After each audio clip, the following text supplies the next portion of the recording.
আজ থেকে বিগত 4.5 বছর পূর্বের কথা বলি বাজান। এক বুড়ি মা, বয়সটি তার 50 থেকে 55। ওই বুড়ি মা এসে আমার হাত দুটি জড়িয়ে অঝর নয়নে কান্না করে, যেন চোখের পানি দিয়ে যেন তার আঁচল ভিজিয়ে দিল। আমি তার কান্না দেখে বলি, মা রে কি হয়েছে, কি সমস্যা? বলে, বাজান আমাদের গ্রামের মুফতি আব্দুর রহিম বলেছেন আপনার মতো লোকের দোয়া কবুল হবে গ্যারান্টি। এটা যদি কেউ অবিশ্বাস করে তার ঈমান নষ্ট হয়ে যাবে, তার বেঈমানের খাতায় নাম উঠে যাবে। কেন? আপনি হলেন মুসাফির, আপনি হলেন মাজলুম মুহতাজ। আপনার মতো লোকের দোয়া আমার আল্লাহ কবুল করবেন, এটা আমাদের মুফতি সাহেবের মুখে শুনেছি। তিনি জুম্মার খুতবায় তিনি বলছিলেন, ওগো মনিরউদ্দিন বাবা হুজুর, আপনি আমার জন্য একটু দোয়া করবেন। এই বলে মা আবার অঝর নয়নে কাঁদতে আছে। আমি বলি, মা কেন কাঁদো, কি হয়েছে? কোমরের ব্যথা ধরেছে নাকি? কেঁপে জ্বর হয়েছে নাকি? ছেলেরা খেতে ঠিক মতো দেয় না নাকি? কি দোয়া নিবি মা রে? সেই মহিলা মা আমার উত্তরের জবাব দিয়ে বলেন, ও মনিরউদ্দিন হুজুর, আমার 2 নম্বর আমার মেজো ছেলে আমাকে 3.5 থেকে 4 বছর ধরে আমাকে একবার মা বলে ডাক দেয় না। হঠাৎ কখন মরে যাব রে, ছেলের মুখ থেকে কি একবার মা শুনতে পাবো না? একটু দোয়া করবেন যেন আমার মেজো ছেলে আমার একবার মা বলে। ভাই গো, আমি জানি অনেকেই বইয়ের ভয়ে মা বলেন না, অনেকেই বইয়ের ভয়ে মাকে মা বলে ডাক দেন না, অনেকেই মা বাবা বুড়িয়ে গেছে বলে ঘৃণা করে মা বলেন না। ভাই গো, অনেকেই অনেক দিন থেকে রাগ করে মা বলেন নাই। আজকে আমি মনিরউদ্দিন বলি, বন্ধু, আল্লাহর আকাশের নিচে জমিনের উপরে এই বিশ্বের নারীদেরকে যতগুলি সম্মান দেওয়া হয়েছে, তার মধ্যে 1 নম্বর অতি মূল্যবান সম্মান এই পৃথিবীর নারীদেরকে দেওয়া হয়েছে। সেই সম্মানটির নাম কি? হ্যাঁ, একটু জোরে বলি না, স্পষ্ট আওয়াজ দিয়ে বলি, সম্মানটির নাম কি? আপনাদের অসুবিধা হয়নি তো? বলতে যে কি বুকে ব্যথা হয়েছে, কষ্ট হয়েছে? কষ্ট যদি হয় তবে বলবেন না ভাই, কেন আমার দ্বারা আপনারা কষ্ট পাবেন, এটা আমি মনিরউদ্দিন চাই না। বেয়াদবি মাফ করবেন। জোরে বলে দেওয়াতে যদি আপনাদের কষ্ট হয়, খবরদার জোরে বলবেন না। আর কষ্ট যদি না হয় তা একটু পড়পড়িয়ে দেন বাবা, দোয়া দিয়ে দেবো। থাক থাক থাক। আমার ভারত, আমার আব্বা জানেরা, শুধু তাই নয়, মায়ের কি সম্মান রে। এমন এক নওজোয়ান তরুণ যুবক, বয়সটা তার 27 থেকে 28 বছর, আল্লাহর নবীর দরবারে চলে গেলেন। নবী আল্লাহর জিকিরে মগ্ন আছেন। ওই নওজোয়ান তরুণ যে বলেন, ইয়া রাসূলুল্লাহ, ইয়া হাবিবাল্লাহ, ওগো আল্লাহর নবী, দয়ার নবী, বিশ্বের নবী, এক আল্লাহর সিজদা করি, আপনাকে নবী বলে স্বীকার করি, আপনার কথার অনুসরণ অনুকরণ করে চলি। নবী গো, তারপরের তো সিরিয়াল আছে, তারপরের ডিপার্টমেন্টটা কার? নবী বললেন না মঈনুদ্দিনের কথা, নবী বললেন না রইসুদ্দিনের কথা, নবী বললেন না আলাউদ্দিনের কথা, নবী বললেন না মনিরউদ্দিনের কথা, নবী বললেন না মুকশেদুর রহমানের কথা, নবী বললেন না ইকরামুলের কথা। আমার রাসূলকে জিজ্ঞাসা করা মতরুই দয়ার হাবিব তার পবিত্র নুরানি মুখ দিয়ে উত্তরের জবাব দিয়ে বললেন, কলা উম্মুকা, কলা মানে কাহা, উম্মুন মানে মা। আমার রাসূল দয়ার হাবিব বললেন, তোমার মা। তারপরের নাম্বার নাম্বারটা কার? রাসূল 15ই বলেন তোমার মা। তারপরের নাম্বারটা কার? নবী 15ই বলেন তোমার মা। বন্ধুরা, একবার নয়, দুইবার নয়, তিনবার নবীর মুখ দিয়ে শব্দটি ব্যবহার হলো তোমার মা। ভাই গো, আজকে আমার ডান দিকে, আমার বাম দিকে, আমার সামন দিকে, আমার পিছন দিকে আমার চাইতে অত্যন্ত শিক্ষিত বুদ্ধিজীবী ব্যক্তিরা আছেন। আল্লাহর কোরআন এবং নবীর হাদিসটি রিসার্চ করে দেখবেন, কোনো জায়গায় বাপ শব্দটি আগে ব্যবহার হয় নাই, হয়েছে কিন্তু পরে হয়েছে। আমার আল্লাহ বলেছেন আগে মায়ের কথা, আমার রাসূলও বলেছেন আগে মায়ের কথা। বিশ্বাস করুন আর নাই করুন, আমার আল্লাহর পবিত্র কোরআনটি খুলে দেখুন, মহান আল্লাহ তার নিজের ভাষায় বলেন, বিসমিল্লাহির রহমানির রহিম।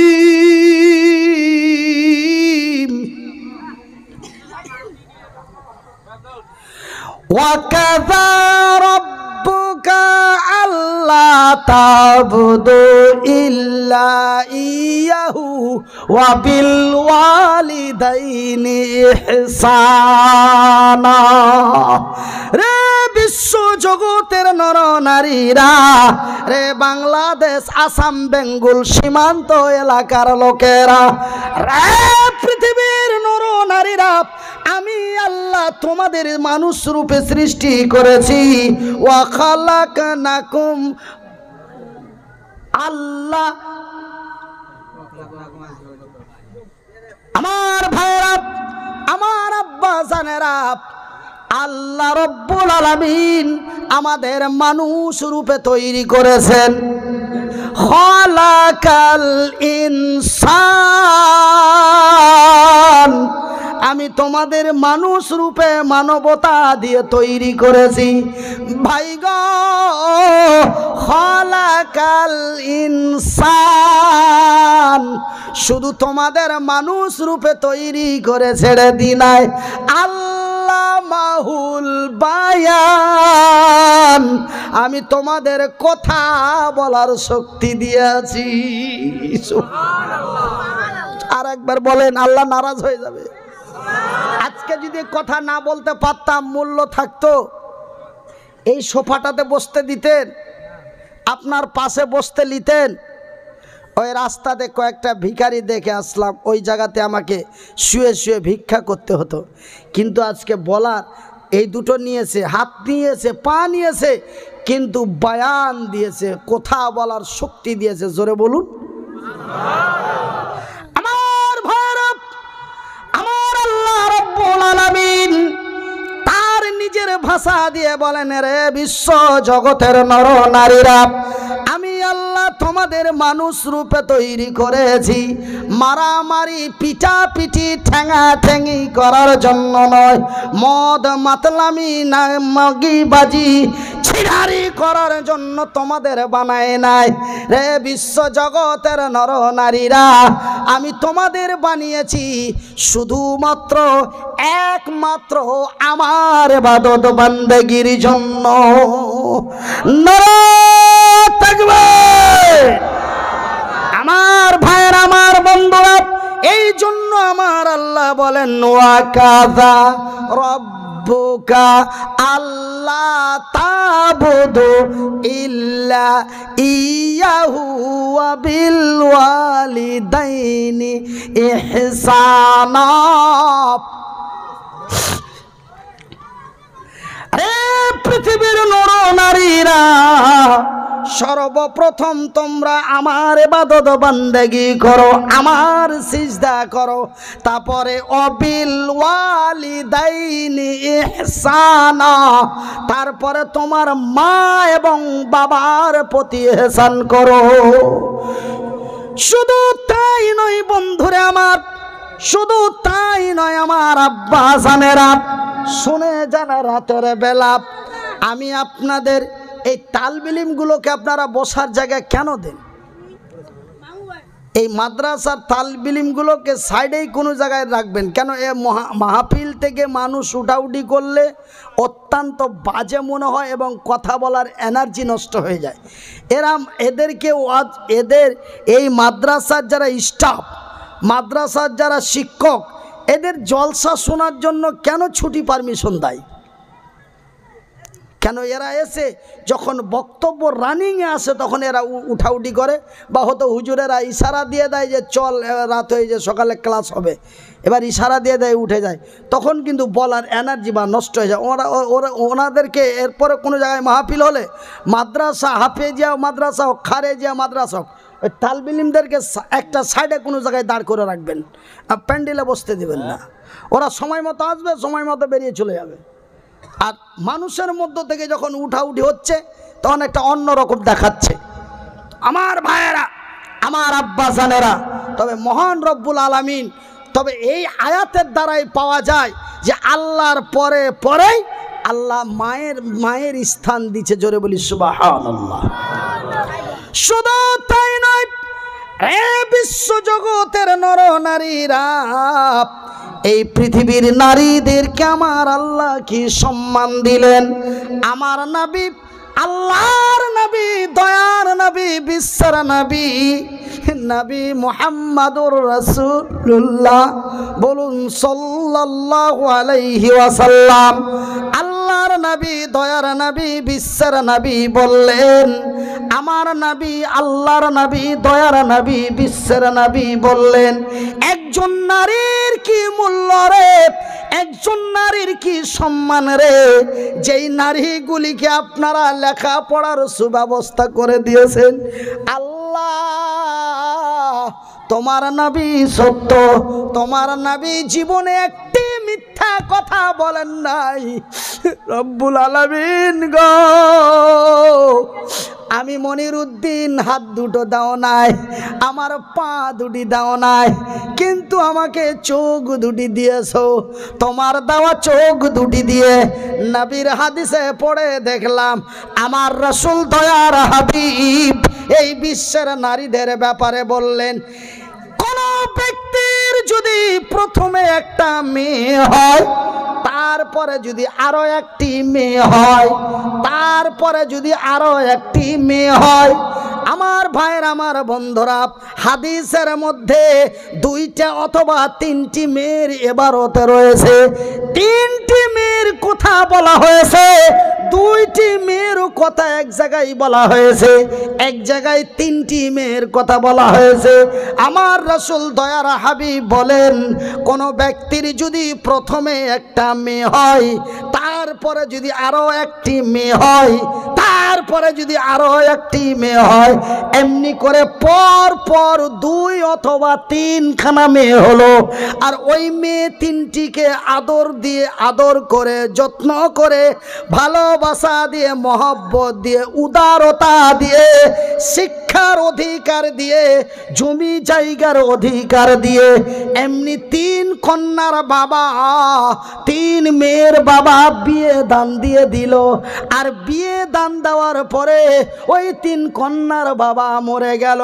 আমি রাসূল দয়ার হাবিব বলছি, ওই তিন কন্যার বাবা মরে যাওয়ার পরে অবশ্যই আমার আল্লাহর গ্যারান্টি জান্নাতি, একদম গ্যারান্টি আমার আল্লাহর জান্নাতি। ভাইজান, বয়সটি আমার 40 বছর হয়ে গেল। কত হলো? 1-2 করে 14টি বছর লেখাপড়া করেছি। 1-2 করে 6.5 বছর ধরে, 1-2 করে 6 বছর ধরে ভাইজান ওয়াজ শুনে বেরিয়েছি। 1-2 করে 15 বছর থেকে ওয়াজ করছি। ভাইজান, কোনদিন কোনো আলেম, মাওলানা, মুফতি, মুহাদ্দিসিন, কোন পীর, ওলি, আউলিয়া, বুজুর্গ, দোস্ত, কোন শিক্ষিত, অশিক্ষিত, কোনো আলেম জালেম কোরআন এবং নবীর হাদিস তথা হুজুরদের লেখানো বানানো বইয়ের মধ্যে আমি মনিরউদ্দিন এমনটাই শুনলাম না বা পড়ে দেখলাম না। আমার রাসূল দয়ার হাবিব তথা আমার আল্লাহ একটা কথা কোনো জায়গায় ভুল করে বলেছে, কোনো ব্যক্তির যদি পর পর 4টা ছেলে হয়, অন্তত একটা ছেলে হয়, ওই এক ছেলের বাপ জান্নাতি।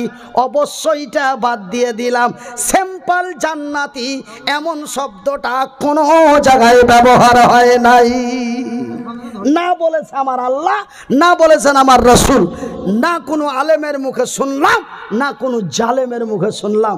কিন্তু স্পষ্ট সেই হাদিস, রাসূল বলছেন 3 কন্যার পিতা অবশ্যই আল্লাহর গ্যারান্টি জান্নাতি, 2 কন্যার বাপ অবশ্যই গ্যারান্টি আল্লাহর জান্নাতি। এত বড় মূল্য, এত বড় সম্মান এই পৃথিবীর নারীদেরকে আমার আল্লাহ তার রাসূল দিয়েছে। জোরে বলি আলহামদুলিল্লাহ। আর একটু আস্তে বলা যাবে না? শুধু তাই নয়, এই বিশ্বের নারীদেরকে আমার আল্লাহ আরো কত সম্মান দিলেন। ভাইজান, বিশ্বাস করুন আর নাই করুন, আমার আল্লাহর পবিত্র কোরআনটি খুলে দেখুন। ভাই গো, আমার আল্লাহ তার পবিত্র কোরআনের মধ্যে তিনি সুন্দর ভাষায় বলেন, বিসমিল্লাহির রহমানির রহিম।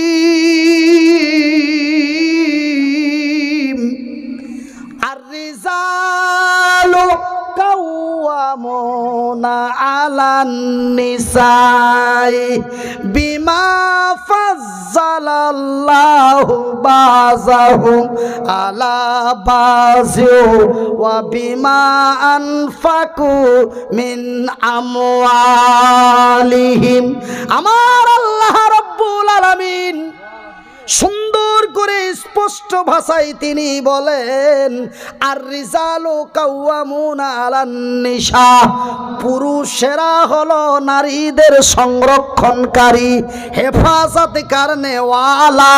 কেন না আমি আল্লাহ, কেন না আমি আল্লাহ, আমি নারীদের চাইতে পুরুষদের শক্তিশালী বানিয়েছি।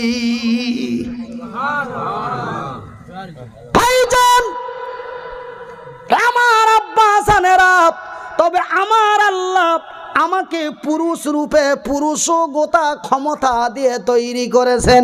আমি এক নারীর পুরুষ রে দেখো, আমি এক নারীর পুরুষ গো। আমার আল্লাহ আমাকে পুরুষগোতা ক্ষমতা শক্তিশালী করে তৈরি করেছেন। কিসের জন্য রে? এই জন্য আমি আল্লাহ আয়াতটির ব্যাখ্যা বা তার তর্জমা করছি।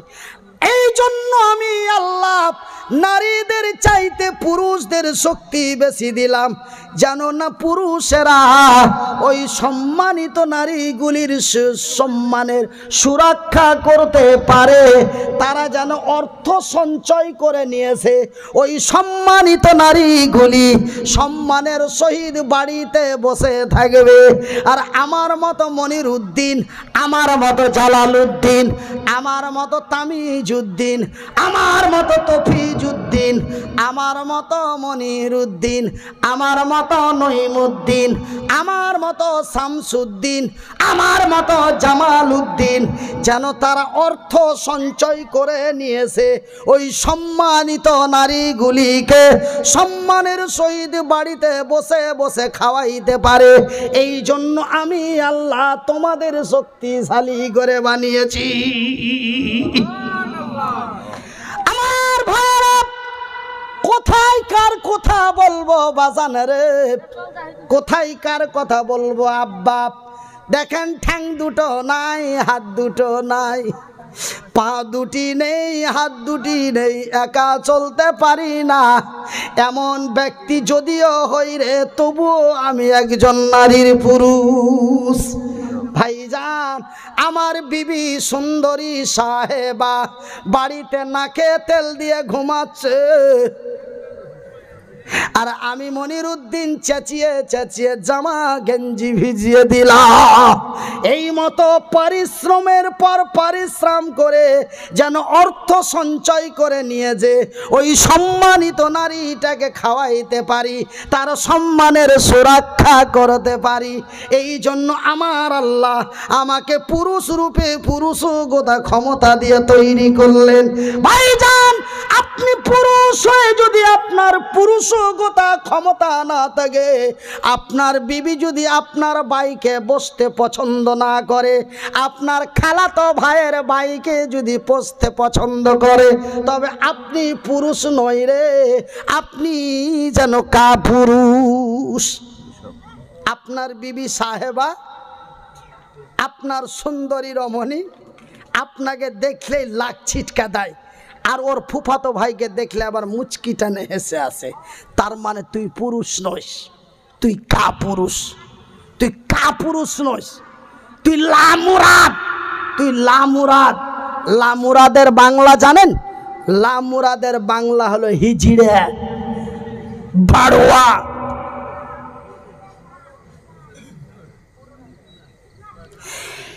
এমন পুরুষ হইয়া যদি তোমার পুরুষগতা ক্ষমতা না থাকে, তুমি যদি এক নারীর সম্মানের সুরক্ষা করতে না পারো, তবে আমার আল্লাহ এবং আমার রাসূল বললেন, রে হিজড়া, রে ভাড়োয়া, রে লামুরাদ, তুই একজন সুন্দরী সম্মানিত নারীকে বিয়ে করে নিয়েছে, তার সম্মানের বেজ্জতি করিস না, খবরদার তুই বিয়ে করিস না।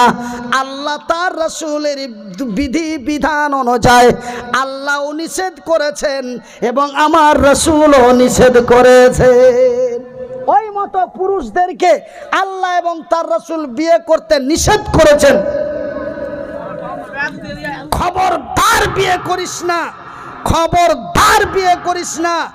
যদি তোর পুরুষগতা ক্ষমতা না থাকে, বলবেন হুজুর এটা বানানো কথা বলছেন। বিশ্বাস করুন আর নাই করুন, তিরমিজি আবু দাউদের মধ্যে পাওয়া যায়, এই যেমন এক নওজোয়ান তরুণ যুবক আমার রাসূলের কাছে চলে গেলেন, নবীকে যে বলেন, ইয়া রাসূলুল্লাহ, ইয়া হাবিবাল্লাহ, ওগো আল্লাহর নবী, ওগো দয়ার নবী, ওগো বিশ্বের নবী, আমার আল্লাহ তার রাসূল বলেছেন, রে আল্লাহর বান্দা, একজন ছেলে বা একটা মেয়ে যখন তার পূর্ণ যুবক হয়ে যাবে, যখন তার পূর্ণ যুবতী হয়ে যাবে, রে যুবকের বাবা, রে যুবতীর বাবা, তাড়াতাড়ি ওই যুবক যুবতীর বিয়ে দাও। যুবক রে তাড়াতাড়ি বিয়ে করে নে, ইয়া রাসূলুল্লাহ, ইয়া হাবিবাল্লাহ, ওগো আল্লাহর নবী, দয়ার নবী, আমার আল্লাহ তার রাসূলের কথা অনুযায়ী আমি এক পূর্ণ যুবক হয়ে গেছি, আমার যৌবন এসে গেছে, নবী গো আমার বিয়েটা দিয়ে দেওয়া হোক, আমার বিয়েটা দিয়ে দেওয়া হোক। আমার মাশাল্লাহ মাশাল্লাহ মাশাল্লাহ। হ্যাঁ তেতি ভাই, আপনারা এই কাগজ দেখে গতকালকে আমার যেখানে ওয়াজ ছিল, একজন ব্যক্তি শুধু আমার কানে মুখটা নিয়ে আসলো, দিয়ে বললো যে কি হুজুর এই বিষয় নিয়ে আলোচনা করছেন, ওই বিষয়টা একটু বলবেন। এত বাজে সুরতা, ওরা ভাবলো যে মনে হয় হুজুর চাঁদা করতে বললো। 3.5 ঘন্টা ওয়াজ করলাম, একটা শ্রীগাল বিড়ালের বাচ্চাও নড়ানড়ি করলো না। আর যেমনি ওই ব্যক্তিটা আমার কানে মুখটা দিল, লোক সুরসুর করে বের হতে লাগলো। উনি আমাকে কোনো চাঁদা করতে বলেননি, উনি আমাকে আদায় করতে বলেনি, শুধু উনি বলেছিলেন যে আপনি এই বিষয় নিয়ে একটু আলোচনা করবেন। অন্য বিষয়ে আমি এত উল্টো পাল্টো কথা বলে দিলাম, মানে যদিও হাত পা না থাকে তবুও মগজ আপনাদের সামান আছে, যদিও হাত পা না থাকে বুকটা চেড়ে কলিজাটা বার করুন, আপনাদের চাইতে অন্তত 1 গ্রাম বেশি আছে। 1 গ্রাম যদি বেশি না থাকতো তবে থানার ভিতরে এইভাবে আওয়াজ ছেড়ে কথা বলতে পারতাম না। আজ আজকে ভারতবর্ষে 86টা দুশ্মন, হিন্দু বিরোধী 86টা দুশ্মন, তার মধ্যে আমাকে 1 নম্বর লিস্টে দেওয়া হয়েছে। আপনারা খবরে দেখেছেন? খবরটা যদি খুঁজতে যান, এপ্রিল মাসের 23 তারিখের খবরটা খুঁজবেন, চ্যানেলটার নাম হলো ইন্ডিয়া টিভি। 86 জনের মধ্যে 1 নম্বরে আমাকে রেখেছে, 3য় নম্বরে জাজিস আনসারিকে রেখেছে, বর্তমান জেলে আছে। ভাইজান, কলিজা আপনাদের চাইতে অন্তত 1 গ্রাম বেশি আছে। আমি রাগ থামতে পারিনি, কালকে অনেক কথা বলে ফেলেছি। আজকে আপনারা এই কাগজটা দেখে উল্টো পাল্টো কিছু মনে করবেন না যে আজকেও নাকি চাঁদা করতে বলল। আমাকে কাগজে কি দিয়েছে আমি ঠিক আপনাদের বলে দেবো, একটু ধৈর্য ধরুন, ধৈর্য হারাবেন না। কেন বর্তমান 2022 সালে আমি দেখলাম যতক্ষণ আলোচনা চলে একজন নড়ে না, আর যখনই একটু মাদ্রাসার দিকে টাচ করা যায়, যখনই একটু মসজিদের দিকে টাচ করা যায়, সাথে সাথে মাহফিল খালি করে ভেঙে দেয়। গজব হবে আল্লাহর, বিশ্বাস করুন। আপনি কান ভরে ওয়াজ শুনছেন আর নবীর মাদ্রাসার কথা শুনে আপনি প্যান্ডেল খালি করে দিচ্ছেন, আল্লাহ লানাত পড়বে। আপনি দিতে পারুন আর নাই পারুন, বসে থাকুন। কেউ যদি 500 টাকা দেয়, তাকে একটু দোয়া দিয়ে যান, অতটাই নাকি আপনি পাবেন। কেন চাঁদার নাম শুনে মাহফিল খালি করবেন? এটা কোন চরিত্র? আপনি কি জানেন যে আপনি নবীর মাদ্রাসার দুশ্মনী করলেন? আপনি উঠে চলেন, আপনি ভাবলেন যে কি আমি উঠে চলে গেলাম? না, আপনি হলেন নবীর মাদ্রাসার 1 নম্বর শত্রু পৃথিবীর মাটিতে এবং আল্লাহর নজরে। কেউ মসজিদের কাল চাঁদা আদায় হওয়া দেখলেই প্যান্ডেল খালি করে পালিয়ে যায়, আপনি আল্লাহর ঘরের 1 নম্বর দুশ্মন। তার মানে আপনি যখন আল্লাহর ঘরের দুশ্মন, মানে আল্লাহর দুশ্মন, আল্লাহর আপনি শত্রু। ভাইজান, 2 টাকা দিতে পারেন আর নাই পারেন, জায়গা মতো বসে থাকেন। কোনো ব্যক্তি দিচ্ছে তাকে একটু দোয়া দেন, আল্লাহ তোমার উপরে রহমতের নজর দিয়ে দেখবে কাল কিয়ামতের দিন পর্যন্ত। সুবহানাল্লাহ বলুন। সেহেতু আপনারা একজন অকারণে, বিনা মুসিবতে, বিনা অসুবিধায় আপনারা পাছা ছাড়া দিয়ে বাইরে যাওয়ার চেষ্টা করবেন না। শেষ আখেরি মোনাজাত হবে, আপনাদের জন্য তবারকের ব্যবস্থা রয়েছে, মাংস ভাত নাকি কি? আচ্ছা, তো মাংস দেওয়া আছে তো খিচুড়িতে? সামনেবার যেন আমরা মাংসর ব্যবস্থা করতে পারি। আল্লাহ তুমি আমাদের এলাকার মানুষের অর্থনৈতিক বাড়িয়ে দাও, জোরে বলি আমিন। যেন আগামী বছর আমরা যেন মাংস দিয়ে খিচুড়ি রান্না করতে পারি। কোন মাংস? এই মাংস, ইনশাল্লাহ বলুন। আল্লাহ আমাদের দেবে, জোরে বলি ইনশাল্লাহ। আপনারা ধৈর্য হারাবেন না, একটু ধৈর্য ধরে বসুন। আমি সেই কথাটাই আপনাদের বলি যে একজন নারীর কত মূল্য, তার সম্মান আল্লাহ দিয়েছে, যে কি তুই যদি নারীর সম্মান মূল্য দিতে না পারিস, খবরদার তুই নারীর পুরুষ হোস না, তুই বিয়ে করিস না। এটা নবীও নিষেধ করতে, আল্লাহও নিষেধ করেছেন, আল্লাহর নবীও নিষেধ করেছেন, আল্লাহও নিষেধ করেছেন, আল্লাহর নবীও নিষেধ করেছেন। তার প্রমাণটা নিয়ে এলেন ভাইজান। নবীর কাছে এমন এক তরুণ গেলেন, ইয়া রাসূলুল্লাহ, আমার বিয়েটা দিয়ে দেওয়া হোক, আমি পূর্ণ যুবক হয়ে গেছি, আমার অঙ্গ প্রত্যঙ্গে যৌবন এসে গেছে, আমার বিয়েটা দিয়ে দেওয়া হোক। আমার নবী, আল্লাহর নবী, দয়ার নবী, বিশ্বের নবী, নবীদের নবী, নবী কুলের নবী, নবী মুহাম্মদুর রাসূলুল্লাহ বলুন সাল্লাল্লাহু আলাইহি ওয়াসাল্লাম। আল্লাহর নবী, দয়ার নবী, বিশ্বের নবী বললেন, রে বিশ্ব জগতের নর নারীরা, রে নওজোয়ান আল্লাহর সৈনিক, একজন সম্মানিত মায়ের জাতি এই সম্মানিত নারীকে আপনজন বানাতে গেলে, নিজ বানাতে গেলে, বিবাহ করতে গেলে, নিকাহ করতে গেলে তার কিছু শর্ত আছে। সেই শর্তগুলো যদি তুই পূর্ণ করতে পারিস তবে আমি রাসূল তোর বিয়ে দিতে পারবো, নচেত আমি পারবো না। আমার রাসূল দয়ার হাবিব এই নওজোয়ানকে একটা একটা করে বলা হলো, এই তরুণ যুবককে একটা একটা করে বলা হলো। কিন্তু বাজানে রে, ওই নওজোয়ান তরুণ যুবক কিছু পারবো বলল, কিছু পারবো না বলল, কিছু পারবো বলল, কিছু পারবো না বলল। আমার নবী, আল্লাহর নবী, দয়ার নবী, বিশ্বের নবী বললেন, রে আল্লাহর সৈনিক, রে নবীর সাহাবী, রে আল্লাহর বান্দা, আমি নবী তোর বিয়ে দিতে পারলাম না। শুধু তোর বিয়ে দিতে পারলাম না রে, আমি রাসূল তোকে বিয়ে করে নেওয়ারও পারমিশন দিতে পারলাম না। আমি পারবো না, পারলে তুই করে লেগা, এটাও নবী এই পারমিশনটাও দিলেন না। সুবহানাল্লাহ বলুন, না তো আল্লাহ রাগ হয়ে যাবে। জোরে বলুন, সবাই বলুন। আমার ভাইরা, তবে আমার নবী, আল্লাহর নবী ওই নওজোয়ান তরুণের বিয়ে দিয়ে দিলেন না এবং বিয়ে করার পারমিশনও দিলেন না। ওই নওজোয়ান তরুণ যুবক উল্টো পিঠ দিয়ে হেঁটে গেল, এখান থেকে ওই গেটের কাছে গিয়েছে, আবার পুনরায় ফিরে এসে বলেন, ইয়া রাসূলুল্লাহ, ইয়া হাবিবাল্লাহ, আমার নবী বিয়ে দিয়ে দিলেন না, আমার নবী বিয়ে করার পারমিশনটাও দিলেন না। কিন্তু নবী গো, একটি কথা আপনাকে বলতে চাই, ইয়া রাসূলুল্লাহ, ইয়া হাবিবাল্লাহ, আমার নবী দিয়ে দিলেন না, পারমিশন দিলেন না, আমি আল্লাহর সৈনিক বিয়ে করব না। কিন্তু নবী গো, রাত্রি বেলায় আমার ঘুম আসে না, আমার জৈবন জ্বালা দেয়, একবার খাটের ওই পার্শ্বে যাই, একবার খাটের ওই পার্শ্বে যাই, আর উপরে আকাশের দিকে তাকাই, তাকাতে তাকাতে রাত 3টে বেজে যায়, ঘুম আসে নাই। একটু চোখটা বন্ধ হয়ে আছে, সেন্টুর বোনের কাছে চলে যায়।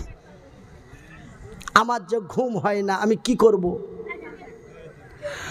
তবুও আমার নবী, আল্লাহর নবী, দয়ার নবী, বিশ্বের হাবিব, তবুও ওই যুবককে বিয়ে করার পারমিশন দিলেন না। আমার নবী উত্তরের জবাব দিয়ে বলেন, যুবক রে, তোর যৌবন যদি জ্বালা দেয়, রাত্রে যদি ঘুম না হয়, তোর যৌবন যদি হুড়া দেয়, আমি রাসূল তবুও তোরে বিয়ে করার পারমিশন দিতে পারলাম না। আমি রাসূল দয়ার হাবিব বলি, রে নওজোয়ান যুবক, তুমি প্রতি মাসে 3টে 4টা 5টা করে রোজা রাখো। তবুও বিয়ে করার পারমিশন দিলেন না, রোজা রাখার পারমিশন দিলেন। পুরুষ হয়েছ, পুরুষকতা ক্ষমতা রাখতে হবে। তোমার বিবি তোমাকে পছন্দ করে না, তোমার ফুফাতো ভাইকে পছন্দ করে, তুই কোন পুরুষ? এই সব পুরুষকে আল্লাহ বিয়ে করতে নিষেধ করেছেন। কত বড় সম্মান আল্লাহ দিয়েছে। আজকে সেই নারীগুলিকে আপনারা এক সম্মানের জায়গায় লেখাপড়ার ব্যবস্থা করে দিয়েছেন। আল্লাহ তুমি তাদের জান্নাতবাসী করবে না, আল্লাহ তুমি তাদের জান্নাতবাসী করো। জোরে বলি আমিন। এই মাদ্রাসার কথা শুনে আপনারা একজন উঠে যাবেন না, না তো আল্লাহর প্রচণ্ড দুঃখ হয়ে যাবে, নবীর দুঃখ হয়ে যাবে যে মাদ্রাসা তো আমার, আর আমার আল্লাহ তো নারীদের এত সম্মান মূল্য দিয়েছে, আর আমার মাদ্রাসার কথা শুনে এরা উঠে বাড়ির দিকে যায়। আল্লাহ তুই এদের সঠিক বিচারটা করে দে। এই কথা যদি নবী আল্লাহকে বলে দেয়, আপনাদের জান বাঁচবে? 10 টাকা দিতে পারেন আর না পারেন, চুপচাপ বসে থাকেন। আমি মনিরুদ্দিন মুসাফির, মজলুম, অসহায়, মহতাজ, পর্দা নাসিন মায়েদের নিয়ে এই মতো হাত দুটো দিয়ে আল্লাহর দরবারে দোয়া করব। শেষ মোনাজাতটা নিয়ে খিচুড়িটা খেয়ে যাবেন। বাবা 2 টাকা দেন আর বা নাই দেন, কিন্তু জায়গা কেউ ছাড়বেন না। আর 2টা কথা আপনাদের কাছে বলতে চাই। আমিও খুব তাড়াহুড়োর মধ্যে দিয়ে আপনাদের কাছে খুব কাছাকাছি, আমাকে প্রায় 400 কিলোমিটার যেতে হবে এখান থেকে। আমার ভাইরা, এই পৃথিবীর নারীদেরকে আমার আল্লাহ কি সম্মান, তার মূল্য, তার মর্যাদা দিয়েছেন। আমি আপনাদের প্রশ্ন করে বলি, আমি তো আপনাদের সন্তানের মতো, আমি তো আপনাদের ছোট ভাইয়ের মতো। আপনারা জানো আমার চাইতে অনেকেই জ্ঞানী গুণী বুদ্ধিজীবী আমার ডানে বামে সামনে পিছনে বসে আছেন। ভাই বলুন তো, ছেলের বাবা মেয়ে খুঁজে না মেয়ের বাবা ছেলে খুঁজে? বলেন বলেন বলেন। ছেলের বাবা মেয়ে খুঁজে, ছেলের বাবা মেয়ে খুঁজে। তবে তুফানগঞ্জের মাটিতে কোচবিহার জেলায় কি কোনো বড় মুফতি মুহাদ্দিসিন ছিল না? মনিরুদ্দিন ভাইকে এত দূর থেকে কষ্ট করে কেন নম্বর খুঁজে বার করলেন? কেন মনিরুদ্দিন ভাইও কোরআন হাদিসের কথা বলে, আব্দুর রহিম ভাই বলে, তবুও কথাগুলোই বলে, কিন্তু মনিরুদ্দিন ভাই একটু বলতে ভালো পারে নাকি? এবং ওই মতো লোকটির দোয়া আল্লাহর কাছে কবুল হয়, এটা নবী বলেছেন। এই মতো ভালো ব্যক্তিটিকে যদি আমরা নিয়ে আনতে পারি, তার মুখ থেকে দুটো কথা শুনবো, আমরা তার একটু দোয়া নিব। ভাইজান, আপনাদের তুফানগঞ্জের মাওলানাকে ডাকলে মাত্র 25 টাকা খরচ হতো, আর ওই মাওলানাকে 1000 টাকা দিতেন, হাসতে হাসতে বাড়ি যেত। কিন্তু আমাকে অত দূর থেকে এত দূর ডেকেছেন, চার আসতে যেতে প্রায় 8.5 থেকে 9,000 টাকারও বেশি খরচ। ভাইজান, তবে আমি সেই কথা বলতে, আমার কথা শোনাতে চাই না। আমার বক্তব্য হলো, মূল্যবান জিনিস খুঁজতে হয়, অমূল্যবান জিনিস যেখানে সেখানে পাওয়া যায় কি? কিন্তু মূল্যবান জিনিসটা খুঁজতে হয়। তবে আমরা মূল্যবান না নারীরা মূল্যবান? আজকে একটা ছেলের জন্য একটা মেয়ে খুঁজতে হয়, খুঁজতে খুঁজতে দিনহাটার খোলসামারিতে পাওয়া গেল। বড় খোলসামারি কোথায় পাওয়া গেল? বড় খোলসামারিতে পাওয়া গেল। এবার পছন্দ হয়ে গেল। ছেলের বাবা টেলিফোন করে বলে, হ্যালো, তোমার মেয়ে জান্নাতুনকে আমার বাড়ি পাঠিয়ে দাও। এইভাবেই ম্যানেজ করে নেওয়া হয় নাকি? এইভাবে? হ্যাঁ, আমাদের পছন্দ হয়ে গেছে, পাঠিয়ে দেন, এরকম না না না। ও অতি অতি সম্মানিত মূল্যবান বস্তু। তুই এবং তোর 14 বংশ যে ওকে সুন্দর করে সাজিয়ে গুজিয়ে বউ বানাইয়া মহব্বতের সহিত ইজ্জতের সহিত নিয়ে আয়। বরকে নিয়ে যা, তার সাথে কিছু যাত্রী যা। আমরা বর যাত্রী বলি না? বর মানে যে বিয়ে করবে, আর ওর সাথে যারা যাতায়াত করে যাত্রী, এই দুইটাকে মিলিয়ে হয়ে গেল বর যাত্রী। আপনাদের দিকে অন্য যাত্রী বলে নাকি? বর যাত্রী বলে। তবে তোরা 14 বংশ যা, দিয়ে ওকে ইজ্জত দিয়ে সাজিয়ে কুজিয়ে নিয়ে আয়, বউ বানায় নিয়ে আয়। ও তোর বাড়ি পড়ে মরতে আসবে না। কত সম্মান মূল্য দিয়েছে, সুবহানাল্লাহ বলেন। আজকে মনে হয় আপনাদের মেজাজ খুবই খারাপ নাকি? বলে, আল্লাহ রে, পুরুষ না বানাইয়া নারী বানাইলে না জানি কত ভালো হইতো। আমরা এতই বেকার, এই বলে আপনাদের মেজাজ খারাপ নাকি বাজান? আমরা কত মূল্যবান, এটাও যদি সময় দেন ওটাও আপনারাকে শোনাবো। আমি নারীদেরকে মূল্যবান মূল্যবান বলতে বলতে রাত 1টা চলে গেলাম। তো সকালে 11টা পর্যন্ত যদি নারীরা মূল্যবান বলি, মাত্র 3.5 মিনিটে সবচাইতে মূল্যবান আমরা হয়ে যাব। জোরে বলুন সেটা শুনবেন কি? একটু সময় দিতে পারবেন? তবে একটু ধৈর্য ধরেন। এইবার বলুন তো আমার ভাইয়েরা, 14 বাপ বেটা 14 বংশ চলে গেল বড় খলিসামারি। এবার ভাই বলেন তো, উত্তর পাড়ার মসজিদের ইমাম আব্দুল কাদের জিলানী এবার বিয়ে পড়াতে এলো। ভাই আগে ছেলেটার কাছে যাই না মেয়েটার কাছে আগে যাই? কথা বলেন। কার কাছে যা? সেই মেয়েটা সেই জান্নাতুন নিসা, সেই আসিফ, সেই জান্নাতুন নিসা, সেই সুলেখা, সেই মারজিয়া, আয়েশা, ওই ছেলেটাকে এখনো রাজি আছে কিনা আবার জেনে আয়। ভাই গো, মেয়েটা যদি না বলে দেয় গাধার মতো নিচু করে বাড়ি ফিরে আসতে হবে। কথা ঠিক কিনা বলেন? আগে তার কাছে যা। শুধু তাই নয়, এবার উত্তর পাড়ার মাওলানা আব্দুল কাদের এসে মেয়েটার ইজাব কবুল করিয়ে ছেলেটার বিয়ে পড়িয়ে দিল।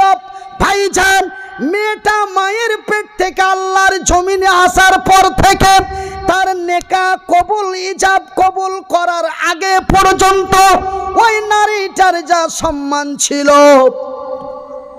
যখনই তার ইজাব কবুল করা হয়ে গেল তার সম্মান আরো দ্বিগুণে বেড়ে গেল। ভাই গো, এবার নামটা তার মেয়ে না, মেয়ে নামটা কেটে গেল। এবার ওই মেয়েটা হয়ে গেল বৌমা। কি হলো? বৌমা। শুধু তাই নয়, এবার মেয়েটার বিয়ে হয়ে গেল। 2 মাস, 4 মাস, 6 মাস গেল। 5 মাসের মাথায় ওই সুলেখা গর্ভবতী হয়ে গেল। তবে ইজাব কবুল করার তারিখ থেকে নিয়ে গর্ভবতী হওয়া পর্যন্ত তার যেই সম্মান ইজ্জত ছিল, যখন মেয়েটা গর্ভবতী হয়ে গেল তার সম্মান ইজ্জত তার চাইতে আরো বেড়ে গেল। সুবহানাল্লাহ বলে।